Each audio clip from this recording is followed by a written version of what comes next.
What's your Exodus chapter Numbers chapter 11. Numbers chapter 11. Siyofunza verse 1. Numbers chapter 11. Siyofunza verse 1, 2 and 3.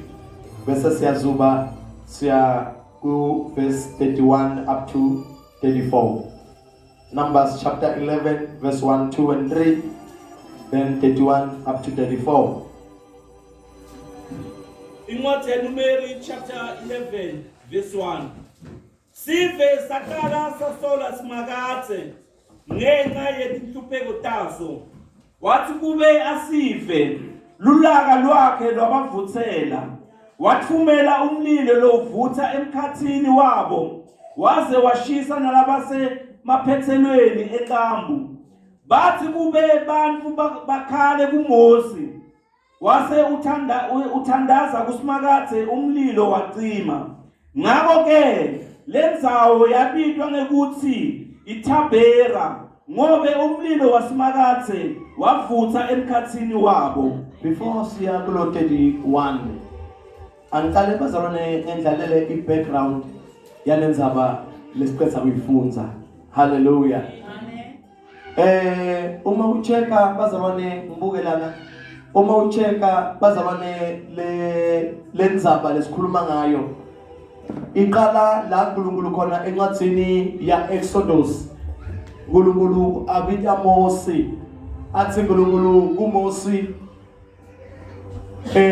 ngibonile sikhona bazalwane. Ngendenjani ngibonile, kwesibili ngivile, kwesithathu ngehlile. Uthi uNkulunkulu ubone ini bazalwane? Ubone bantwana bakwa-Israel labavalelwe eGibhithe ba-under i-oppression, baqinzetelwa each and every day, bavuke ekuseni ngeluvivi bayosebenza bazalwane kuze kushonelanga kube mnyama, soloku basebenza, banikwe kudla lokuncane, banikwe isikhathi lesincane sokuphumula. For sikhathi lesithe bagcinwe under i-oppression, baqinzetelwe, bakhala, banganayo umlamleli. Uthi ke uNkulunkulu kuMosi, "Mosi, sengibonile enengivile, sengehlile." Uboneni uNkulunkulu? Ubone bantwana bakwa-Israel lebe bahlupheka eGibhithe, banganamuntu wokubalekelela. Wabona Simakathe ukuthi uma ade bayekela angabalekeleli bazalwane batawuhlupheka bese bangadi ukuthi ukhona umlamleli emkhathini webantu bazalwane naNkulunkulu. Wabese uthi uNkulunkulu asenene iqhinga, asenene iplani yokuyobakhipha abantwana bakwa-Israel eGibhithe. Lithi iBhayibheli wathi kuMosi, "Sengibonile enengivile engesengehlile." Uboneni Simakathe? Ubone ukukhandleka nekuhlupheka kubantwana bakwa-Israel. Uthi ke uNkulunkulu, "Sengehlile enengibonile enengivile." Uveni bazalwane uNkulunkulu? Uve imithandazo, uve ukukhala kwabantwana bakwa-Israel. Othi ngokutshela bazalwane, noma ngabe wena ungamati uNkulunkulu, kanti uNkulunkulu thina sonke uyasathi. Noma ngabe wena ungamethembi, yena uyakuva ukukhala kwakho. Lithi iBhayibheli elinye lamalanga waphuma Hagari, waphuma nemntwana mmemile, aqoshiwe emntini wa-Abrahama, aqoshiwe bamkhiphile bathi akahambe, wahamba amenga umntwana. Lithi uNkulunkulu endleleni emandi aphela esigujini, emandi aphela umntwana woma, waze wafuna kufa, wamthatha Hagari umntwana wambeka laphaya, wathi angifuni ukubona umntwana wami afa abulawa yini bazalwane ngoma kwemandi. Lithi iBhayibheli wahamba naye libanga leliganga ukujikijela, asahambile uNkulunkulu. Lithi iBhayibheli uNkulunkulu weva kukhala kwalo mntwana. Lo mntwana akamathi Simakathe, lo mntwana akathandazi, lo mntwana akathi lutho kaNkulunkulu, kanti uNkulunkulu wabona, uNkulunkulu weva kukhala kwemntwana, uNkulunkulu wehla. Lithi iBhayibheli nawulifunza emandi bewangekho kuleyo nthawo, bathi ngoba uNkulunkulu sowubonile uNkulunkulu sowuvile. Uma uNkulunkulu abone your situation, noma ngabe inkinga bazalwane atendeki, kanti nasekubone Simakathe nasekufa yena uyehla afika aguqule simo lokendeke abantu kwendeke kuwe ngoba unasima simakaze lizibhebheli wenza umntwana akhala wehla wavela manje ehlane into lebengekho yabakhona into lebengayicabanga ukuthi ngenteka yenziwa yini bantwene sawubonile ende sewuvile wabe sewuthi ngiyehla ngoba yena ngazabone yena ngazaehle yena ngazemve akukho longamvimba uthi kuJobe elikele balanga encwadini yaJobe 42 kuverse 2 uthi hey sengiyati kuthi akekho umuntu lekanamandla ekuvimba lokho sohlose kukwenda lonkulunkulu ahlose kukwenda empilweni yemuntu akunamuntu lekanemandla ekuvimba ngibonile ngivile amen Jesus hallelujah uma sekakhona yena kuyavakala athi Moses angeke sikhone ukuhamba sisodwa ungekho wena ngoba uyathi Moses kusinaka khona nasiphi na isimo siyamlalela nakakhona noma ngabe dingalolwa tikhali kanti angeke kusebenze kuwe ngoba uJehova lovula lapho kuvalwe khona uJehova loguqula sitakekiso sibe sibusiso uJehova lowena into lebangacabanga usidingeteka tenteke ngibonile ngifile ngehlile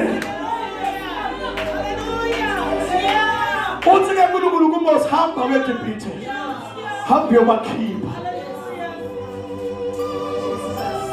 Jesus nakafika uNkulunkulu eGibhithe asebenzisa Moses ebazalwane uthakathi bukhona niyangivana uthi uNkulunkulu kuMose lendvukulo iphethe la ufika boyiphosa phasi itaguquke beyinyoka bese udaba bonisa ngaloko ukuthi ngenkulunkulu lonemandla wasinakafika sengizamela nalabo labakayifuthi iBhayibheli wasinakafika Mose kuFaro wathi ngithuke uNkulunkulu wathi ngibani uNkulunkulu wathi uNkulunkulu lokhona kwenda konke wathi Faro ngikhombise lethi kunye wathatha induku wayiphosa phasi yaguquka yaba inyoka wathi Faro hawu uthi uNkulunkulu usho umuntu loguqula induku ibe inyoka bekuyilo wathi babiteni tente lemajoba tudu dafika nato tathatha induku tato tahlanza taphosa nato taguquka tabathi inyoka wathi ke Faro mbani uNkulunkulu emkhasini kwami nalo uNkulunkulu wakho kodwa bazalwane la kunasimakaze khona la kwehla simakaze khona noma ngabe Timothy yena ngasithi yafanana mara la kwehla simakaze khona umuntu lona simakaze bazalwane kuba nemehluko noma ngabe tonke daguquka tabathi inyoka mara ngoba nalengetulu lizibhayibheli yasimakaze inyoka yajika yagwinya letletile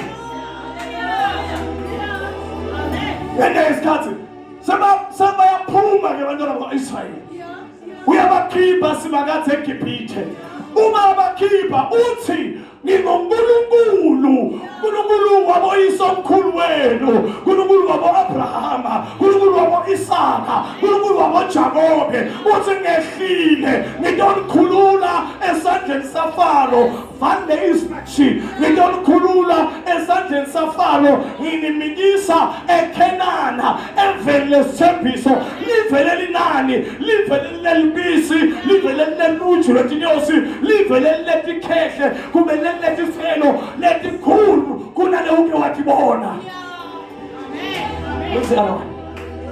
livele letikhehle letikhulu kunale uke watibona akakambi makasimakaze ngiyakhipha la Israyeli mara kunala ngumikisa khona ngukhipha eGibhithe ngumikisa eKhenana ngukhipha eBhileni ngumikisa la yokhululeka khona ngukhipha la ukutshelwa khona ukuthi uvuka esikhathini ngumikisa la into okhululeka khona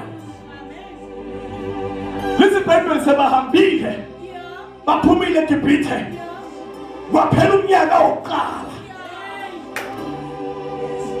bathi ngiyababona labathana bathana le ntabula yami ngathi sola ikapheli le ntabula yami ngathi sola ikathabuka ngiyababona babuka netimbaha bathi umnyaka uphelile timbaha tethu zona tigugi lithi iBhayibheli kwaphela umnyaka wesibili bazalwane bantwana labo tibadle bathi gqokile noma ngabe bahamba sekuphele 2 years uma umntwana akhula nempahla iyakhula uma umntwana akhula nempahla iyakhula bamangale ba-Israyeli bathi kweneka yini ngoba labantwana laba timpahla taba tibithi ncane timpahla taba titsabuki nathi labadzala timpahla tethu tibithi ncane timpahla tethu titsabuki uma uholwa ngusimakathe uma uhamba nasimakathe bazalwane angeke weswele athi Davide kuma uba 23 uJehova umumelusi wami angikweswela usho ngani Davide uphumile na Israyeli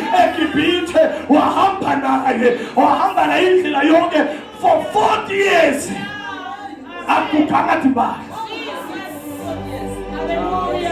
ubani uNkulunkulu lo yena ubani uNkulunkulu lo kangena lo hayi manyekelani mkholo malikwamba kodwa ubani uNkulunkulu lo kangena lokho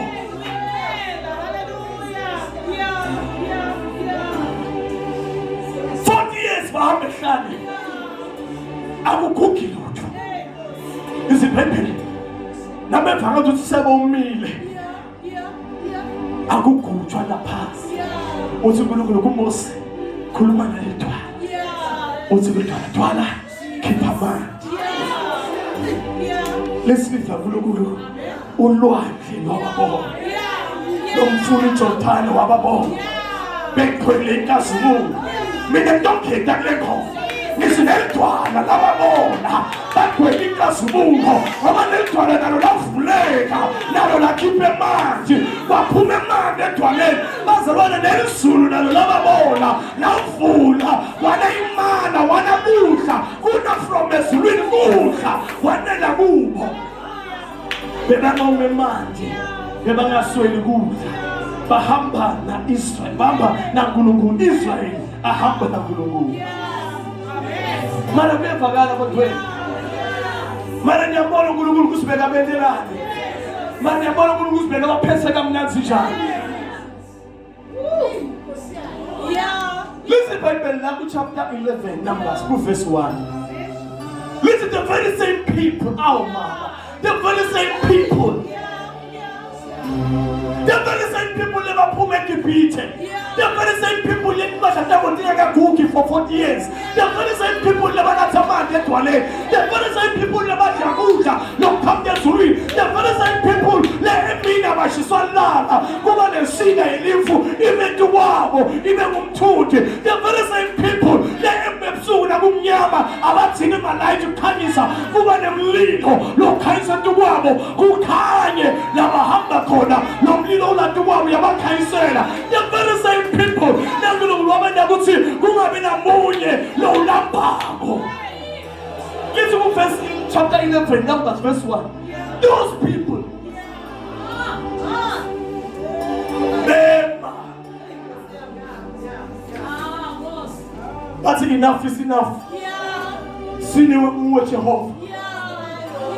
Sin you with Jehovah. It breaks my heart. Come on, Umsalwan lo hambena simagazi. Come on, Umsalwan simagazi nakamthethe from zero. Wamphakamisa wambeka kuhilo. Wamthatha from kuba ihilo. Wamphakamisa wambeka role model. Ngiyakujabulisa bona such person a complain aphambi simagazi. Akhuluma into letikhombisa kumegceka simagazi. To see such a person a complain upon the simagazi.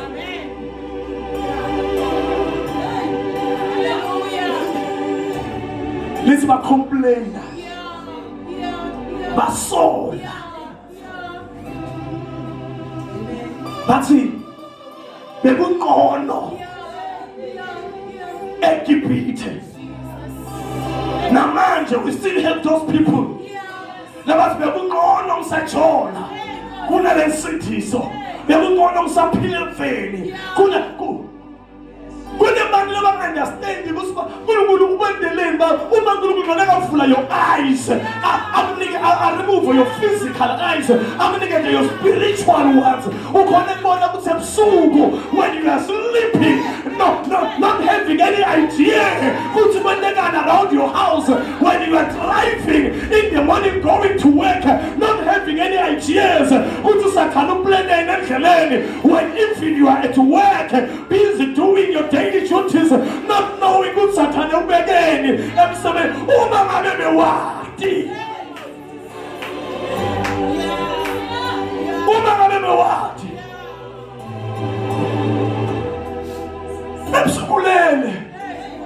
awathlutho ulele awakuthi kunebantu lebagathile lebafuna ukuthi batokwenza noma ngabe yini awathlutho mina emsebenzini wehle ebhasini ukugada isikhoma sakho awathlutho uthi usathana uhlele ngawe. But here is this God losina uqala ebusuku athumele ikilosi tibiyeke likhalayo libe ngulili ebusuku emina uphuma emsebenzini kuwe lethi kilosi lethi qale phambili kuwe lethi kilosi lethi semuva ibhasi lohamba ngayo bese emkhathini iteksi lohamba ngayo bese emkhathini imoto lohamba ngayo bese emkhathini nalethi sathana lihlangene igodi endleleni ikilosi kufika tibambe tidosele le igodi uhambe uphephile bathi bazalwane nabanyengi benu. You don't know that. Akadeli akalali because of you.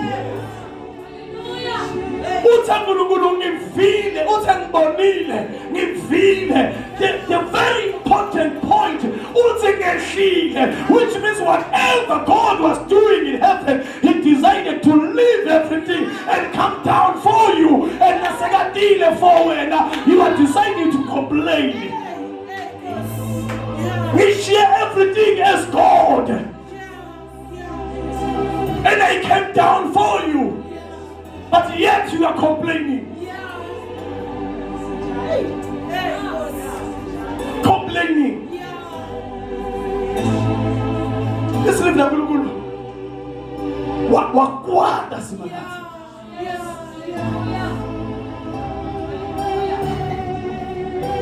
I know Butulala. Now figure that up. Abaningi bataqabanga ukuthi se contradict uMusa. Nkulunkulu uyakwata. Grace or no grace, Nkulunkulu uyakwata. Basi bafika ku New Testament encwadini yezenzo babuye ngothengisa ngezinto zabo donke bafika baqambe manga baphethe imali lenyenti bafike bayafula baphosa lelenye lapha phambi kwabapostoli wabuda Petro wabuda Saul wathi ngiyo yini lena iphelele ilana lenithensile baqambe manga bathi phelele la Nkulunkulu lokwata ku Old Testament wakwata ku New Testament and they died there and there ekhathe esondweni Nkulunkulu can kill you inside the church. New Testament wabula important in fact inside the church Nkulunkulu bazalwane lithi wakwata wathumela umlilo umlilo lo wafike washisa kwasani nabe icomplaina umlilo lo wafike washisa kwasani nabe icomplaina mhlambe nabanye bethu before siyobuka ukuthi why ungasihambele kahle in life maybe kumele siqale siyobuka ukuthi asikase sacomplaina yina before ungahlola ukuthi why ungahambi kahle in your life maybe you need to first check ukuthi you never complained about God in your life. Complain, what did you do about it?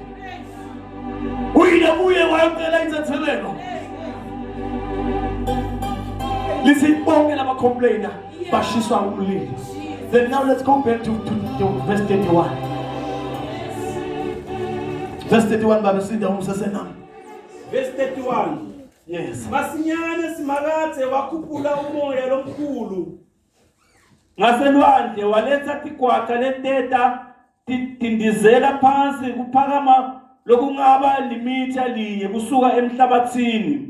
Tatonza ngasenkambu tithamuka ngehla nangendazi. Tatungeleta inkambu kusuka ngala kwato kuya ngale kwakungaba luhambo lolingaba linye ngetinyawo. 32.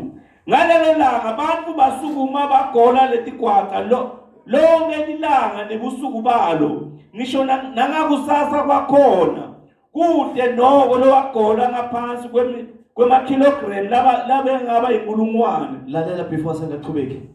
I-question ithi bacomplaina ngani? Yini le bacomplaina ngayo? Ngoba uNkulunkulu bekaba isika ilife emini. Njengoba kushisa nje lapha emini nasiphuma la siyoba siphakishisa uthi ayilashisa. Bona bebangeva kushisa bekuba nelifu elihamba ladukwabo. Nakumnyama wena ukhophela ukuthi awuboni la uyakhona bona bebabona bekuba nomlilo lokhayisa. Uma balambile bekwehla imana lithi iBhayibheli noma ngabe uyidla ihlata njengoba injalo beyiba mnanzi noma ngabe uyayibilisa beyiba mnanzi noma ngabe uyayifrya noma ngabe uyayosa beyiba uNkulunkulu wayenza ukuthi ibe mnanzi noma ngabe uyidla njalo. Amen. Ukubona ukuthi udle impito ube mnanzi ngathi udla something ngathi dozini. Udle mabhontshisi abe mnanzi ngathi udla something ledliwa kuma mansions. Ugqoka impahla lengasi expensive but utive ucomfortable ngathi ugqoke something le expensive. Amen. That's the works of God. uNkulunkulu uwena lo nabo kuthi kube enough kubwenelise. Uthi ulala ku1 room ye-RDP kuba khona labalala ku4 room ye-RDP ube satisfied ngale 1 room ye-RDP. Uthi ulala ku4 room ye-RDP bakhona labalala mhlambe kuma-santini kuphi kuma-suburbs labaphile ngcono uthi ucomfortable. uNkulunkulu wena kuthi lento lonayo ngoba uya kuthi ukunika lokho kwanyana usathe ukunika lokunye ube comfortable ngalo lonayo. Wabenela imana ukuthi babe comfortable noma ngabe bayidla njani. Amen. What a God. What a wonderful. Oh yes. Wabenela bazalwane ukuthi noma bangafika endaweni la kunganamaje khona lithi bake bafike endaweni le kumbe kuthiwa kusematha kumbe bafike bathole emanti la babako. Njengoba sekufike bona wathi uNkulunkulu Mose thatha indukwana phosa lapha ekhatha amanzi lamanti aguquka nendo lebekathi ngasimnanzi lento lebekathi ngasihle nasisesandleni sakho iyathandzeka.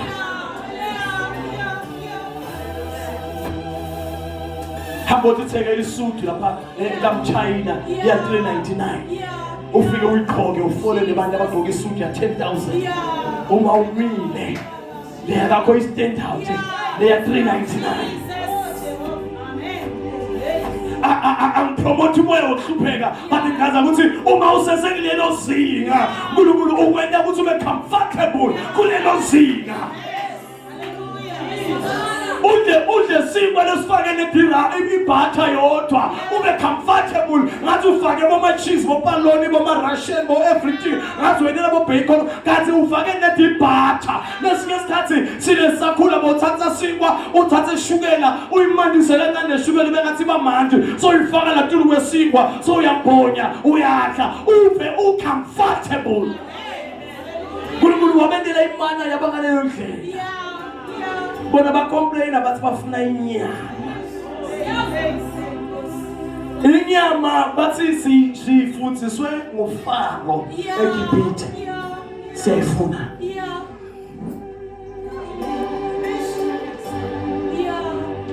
uNkulunkulu bazalwane uma ucomplaina lesinye isikhathi uyakunika into kanti lento akusasi iplane yaNkulunkulu kodwa sowujabulisa wena no complain akho.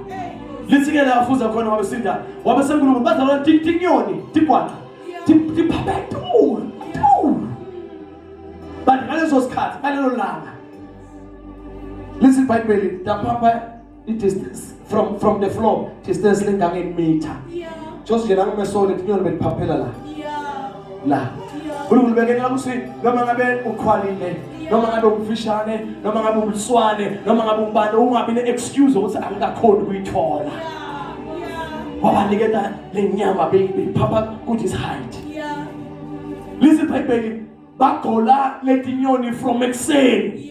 And bazalwane khumbula bantwana bakwa-Israyeli uNkulunkulu ubafundisile ukuthi niyangikhonda, niyathandaza kimi, niyenza iminikelo kimi, niyakhuleka. Lithi iBhayibheli ngalelo langa from ekuseni akekho umuntu lowacabanga kuye emthandazweni, akekho umuntu lowacabanga ukuvula iBhayibheli, akekho umuntu lowacabanga ukwenza anything. Ngalelo langa bonke bagola letinyoni from ekuseni kwashona langa. Akekho lowacabanga ukuvula iBhayibheli, akekho lowacabanga ukuthandaza, akekho lowacabanga kushumayela.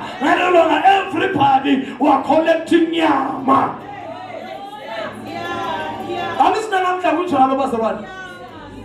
Angithi uyathandaza uzowene ema-covenant naNkulunkulu. Nkosi uma unganginika umsebenzi kuyo yonke imali engiyoyihola ngiyoyisho ukuthi ngisithatha insanzane ngiyanikela esontweni kuyoba kuhle ngenxa yami ngiyawukhipha kweshumi Nkosi uma nje unganginika umsebenzi. And uNkulunkulu athi usho njalo vele ngiyabafuna abantu labatosithatha insanzane dam, ngiyabafuna abantu labatonikela ngokweshumi kwabo, ngiyabafuna abantu labatonikela kubantu abahluphekile. Athi uNkulunkulu now umsebenzi. Usebenze. Wena sekumele uhole. So khona bona Sunday. Kulilanga lokwenza iwashing. Angithi soyasebenza. So uthengile timpahla. So nayo nesipho yokwasha. So naso le stay soft. So nakho nanani. So le ayini yokudura. So le ayini pot. So le timpahla letifuna kwashwa. And bazalwane uNkulunkulu wamthembisa ukuthi Mose le day yothola umsebenzi akunamntwana lotohlupheka khona. Emndeni bakithi ngeke bahlupheke khona. And guess what? Linyenti lethu samthembisa simakade, but we are not fulfilling that promise or that covenant. Ngemela ngokhonza uNkulunkulu bantu abasayingeni. Ngempela siyamemetela beyond isitoko sithandaza, sitobonga uNkulunkulu, sitomncusa, bantu bavukela kungane sebathenge ama vacuum emakhaya yabo. Ngelanga lokuthandaza bantu babhizethe ingathi yabo ngaze bathenge amablomo. Ngelanga lokuthandaza sewukhona kuwasha imoto, sewukhona kuthatha imoto imixe car wash. Ngelanga lokuthandaza kanti time usendabeni yalutho botholakala kuJehova from day 1 up to the last day. Bazalwane bantu bayamjabulisa, bayamkwatisa uNkulunkulu from ekuseni till ntambama. Akusekho lokuthandaza ebusuku till ekuseni akusekho. Hayi babe sindasiphunzele futhi ibale 32 ngalelo langa basukuma bagola letigwata lonke lilanga lesuku balo. Uyakuthi why iBhayibheli lithi ngalelo langa? Ngoba balifuna ukukhomba ukuthi kuna something different that took place on that day compared to the other days. Phana ukuthi hey mzala khona kube mnanzi wafika azibani wasivakashela akusahlala ngoba mnanzi naye sifafikile mara kwathi ngalesihlanu nawo solula kahle ngoba akazathi mara kwathi ngalesihlanu so ukuthi sekuna something lende ile nini ngalesihlanu. That is why in the Bible lithi ngalelo la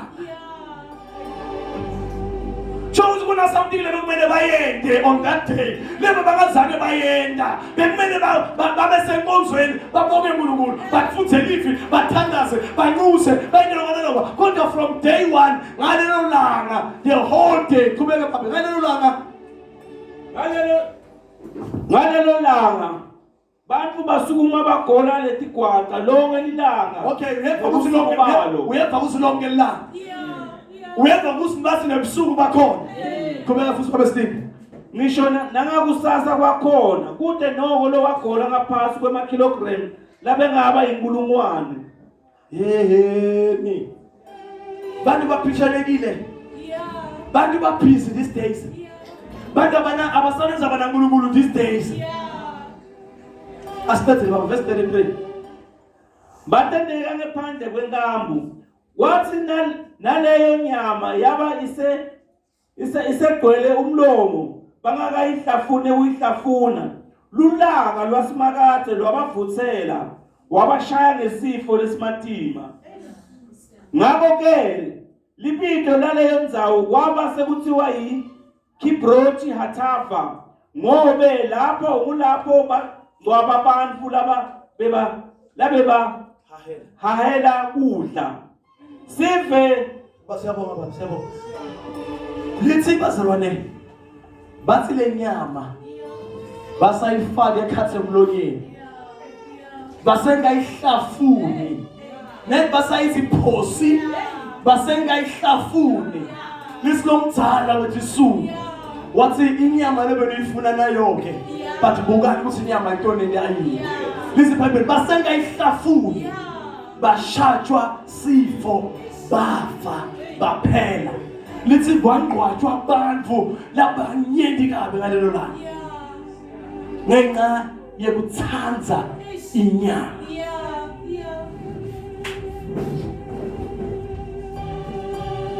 Shilo lana itolo ngathi kuna sesi bekasebenze iminyaka ayiclek iminyaka ayiclek yet are qualified kuthi angaya ku higher position but iminyaka ayiclek a complain bonke abantu lapha emsebenzini bese bantu uthi yena uya complain kuthi aka promote wa complainer I don't know ukuthi kwende kanjani kwaba khona isikhathi laba promote khona. She was so excited to be promoted. Wathi ayithola le mali ye increment wahamba wayothenga a brand new SUV. Leti moto leti stima 4x4 kube tingathi makari leti dikhulu leti. Wayothenga a brand new SUV. Yena waselimpompo usebenzele Gauteng sekayithengile a brand new SUV wathi angisalinzi nokuthi kwendekeni namhla Friday namhla nangishayisa I'm taking my brand new car ngiyobakhomba yona ekhaya on her way from Gauteng to Limpopo. I don't know what happened.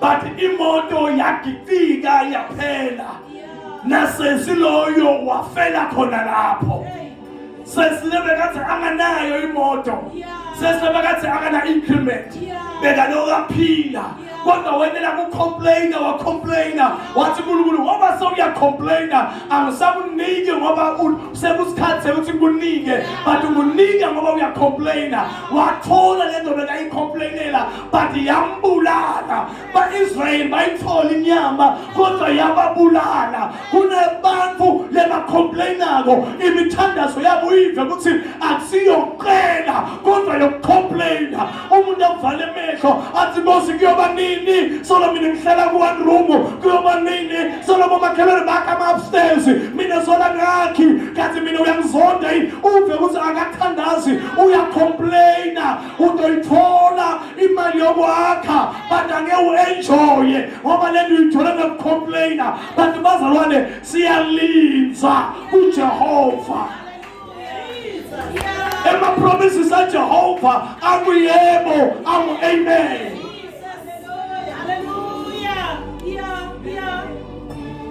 Kungedeka Jehovah unganginiki inyalo but I'm going nowhere. Lizwi iBhayibheli makhamba wesifazane alambile waya kuJesu wathi Jesu ngitocela singwa kuthi khona kudla nebantu babami. Wathi Jesu angathunyelwa ebantwini bokuhamba kodwa ngithunyelwa kuma-Israyeli lesingwa lesi sema-Israyeli. Noma-ke wathi Jesu awungiva ngiyitela ngoba ngitocela singwa anenzaba ukuthi kuqala kudle ema-Israyeli kuqala but ngitocela singwa into le ngitawuyenza ngitawuhlala ngize ngithole singwa sinkwa. Wathi Jesu ngasemkhuluma amagama latamkwatisa. Wathi lesinkwa akusiso setinja. Ngiyakabangela phoma ngabe benimi nawe bese ha uthini ngiyinja mina oyosuma usizide uthi uhambe. But omake wathi I am going nowhere. Noma ngase ngiyinja yakho Jesu. Yinja yakho. Jesu ufuna amakhono kanjani? Noma uvanga usukudisappointile Jesu, wathi uthi ngiyahlala. Ngiyinja mana ngiyinja yakho. Wathubeka lo make wathi netinja. Netinja. Tiyadla. Imvuthuluka. Leyiwe etafuleni lapha kudla khona ama-Israyeli. Nawadle ama-Israyeli imvuthuluka leyiwabo. Netinja tiyayidla. Manje awuthi wena Jesu mina ngiyinja, utsho ukuthi sangilizele leti imvuthuluka.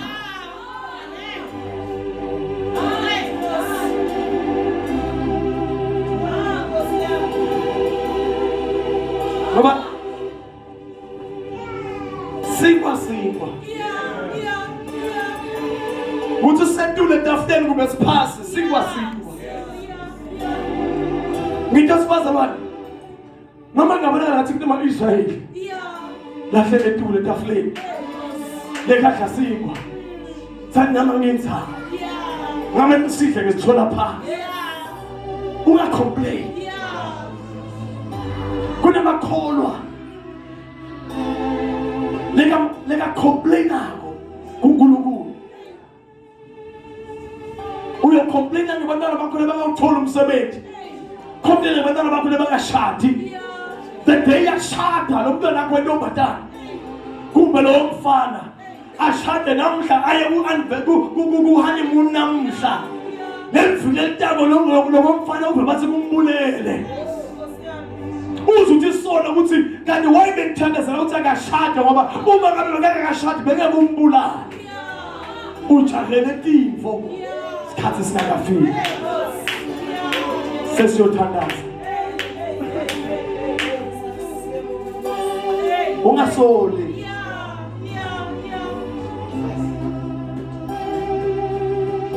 Athi umhlaba qela ngesi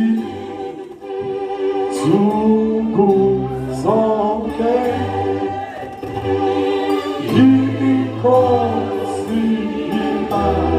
inama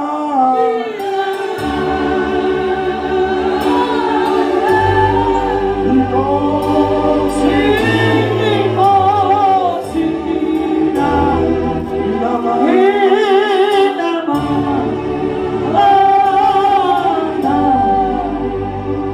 wethu bazalwane kuqela. Ngiyacabanga ukuthi ema-Israyeli ngabe bekaye kuMose athi sitoqela sikhumbule inyama sitele inyama. Ngiyacabanga ngokuthi abantu banika yona ingababulali njengoba baphelelwa amanzi baqela wabanike amanzi, balamba baqela wanisa imali. Ngiyacabanga ukuthi uma ngabe bebafuna inyama baqela bekaye banika yona ingababulali. Ndana sekhaya nakuthi ufuna umshado qela, ungacomplain ngemshado. Na ufuna umsebenzi qela, ungacomplain ngemsebenzi. Na ungabatholi bantwana qela, ungacomplain ngebantwana. Whatever lo idinga ngokusima ngathi qela ngoba inkosi yazi. Inkosi inamandla. Oh yes. He is Jehovah Jireh, Jehovah Nis, Jehovah Shalom, Jehovah Elohim, Jehovah Makadesh, God omnipotent, God omnipresent, God omniscient, the all-knowing God. He is, I am, Jehovah Omnipotent.